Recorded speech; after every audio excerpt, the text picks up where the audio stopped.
Andhra Pradesh Urdu academy کی ایک scheme جو اجلت پسندی اور نا تجربہ کاری کا شکار ہو گئی۔ آندھرا پردیش اردو اکیڈمی کا المیہ یہ ہے کہ اکیڈمی کے چیئرمین اور پبلک ریلیشن آفیسر کے علاوہ اکیڈمی کا کوئی عہدیدار یا کارکن اردو زبان سے واقفیت نہیں رکھتا۔ نیز اکیڈمی کے موجودہ انچارج ڈائریکٹر اردو زبان و ادب سے بالکل ہی بے بہرہ ہیں۔ ان کے ماتحین کی شکایت ہے کہ ڈائریکٹر صاحب نہایت ہی بدمزاج، بدتمیز اور بددماغ واقع ہوئے ہیں۔ بات بے بات چیخنے چلانے لگتے ہیں، کسی کی نہیں سنتے اور کسی سے مشورہ نہیں کرتے۔ ماہ رمضان میں روزنامہ سیاست اور ادارہ ادبیات اردو کے تعاون سے اردو زبان دانی اور اردو انشاء کی تدریسی جماعتوں کا اہتمام کیا گیا اور اساتذہ پر یہ شرط عائد کی گئی کہ وہ ایک کلاس کے لیے کم سے کم 60 طلبہ جمع کریں۔ بصورت دیگر انہیں پڑھانے کی ذمہ داری نہیں دی جائے گی۔ تقریباً 20 دن بعد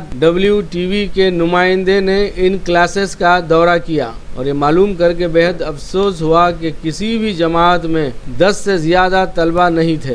بعض کلاسز کو تالے لگے ہوئے تھے اور بعض کلاسز میں اساتذہ نیند کے مزے لوٹ رہے تھے۔ جب اساتذہ سے پوچھا گیا کہ طلبہ کی تعداد کم کیوں ہے تو انہوں نے جواب دیا کہ ماہ رمضان میں 45-46 ڈگری سیلسیس میں صبح 8 بجے اردو سیکھنے کون آئے گا۔ کتابوں کے بارے میں دریافت کیا گیا تو بتایا گیا کہ 2-4 کتابیں اساتذہ کے حوالے کر دی گئی ہیں۔ طلبہ کے لیے کتابیں دستیاب نہیں تھیں۔ اس اسکیم کو اس وقت عمل میں لایا گیا جب الیکشن کوڈ نافذ ہو چکا تھا۔ ظاہر ہے الیکشن کوڈ کے دوران اکیڈمی کے چیئرمین اپنے اختیارات کا استعمال نہیں کر سکتے۔ اس موقع سے فائدہ اٹھاتے ہوئے اجلت پسندی میں اس اسکیم پر عمل کیا گیا جو بری طرح ناکام ہو گئی۔